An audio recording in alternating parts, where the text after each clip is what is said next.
So, Thomas the Freaking Tank Engine. This show was my absolute favorite go-to show as a kid, and I even had a bunch of merchandise like motorized trains, a lamp, a collection of VHS tapes, even a freaking rug. How cool is that?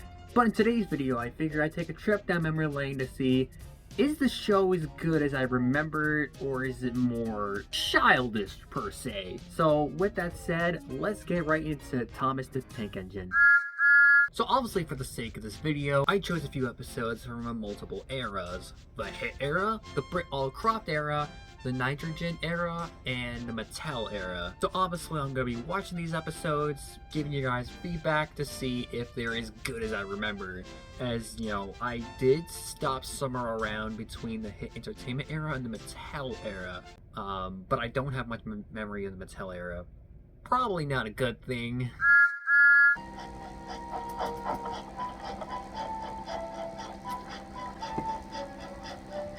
I don't know if you could tell, but oh my gosh, was this episode so boring. All that happens in the episode is Thomas is thirsty, so then they go by this lake, reel it up, put it in his tank, and then they find out there's fish in there. And then they have to spend the rest of the episode fishing out of his tank, which doesn't even take that long. And then they say, "But fish don't suit you, Thomas, so you mustn't do it again." That's literally how it happens in that episode. So I know I chose a bad episode for the Brit All Cropped era, but I'm sorry, it's just boring.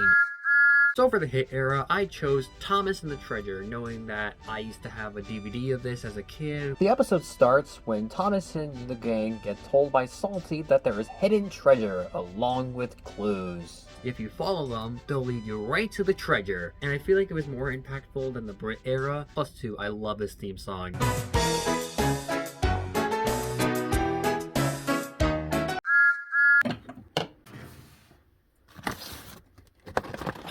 Listen people, it's 1 a.m, I'm hungry, and I'm doing a kids show, so I mean, the least I could do is, you know, pour myself a bowl of cereal. Okay kiddos. Oh shoot. Alright, so I went ahead and watched the episode Line of Sodor as I remember this episode. I thought there was a moment in the episode where the statue fell into the mud, but then again, I'm probably thinking of a different episode. The entire episode revolved around Thomas not listening to everyone and him assuming that the Lion of Sodor is in fact a real lion. Even though we all know it's a statue. Why Thomas? Thankfully he listens to everyone and he gets the statue all restored and delivered to Nafrit Station. I definitely like this episode.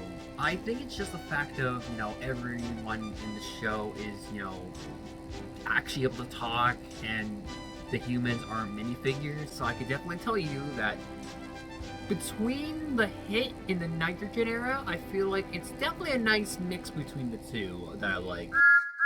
I did watch The Little Engine Who Raced Ahead, which also involved this new diesel named Philip, which almost reminded me of how Thomas was in the earlier episodes.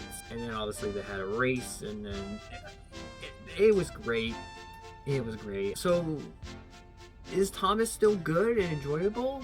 Yeah. I say, you know, this was mainly like a quick experiment, but obviously if you were gonna like really have a deep dive into like the show itself, especially the classic era episodes, you might find enjoyment in those. And All Engines Go is a piece of... For TV show clips, reviews, and more fun stuff like this, visit Obi the Man by clicking the button below.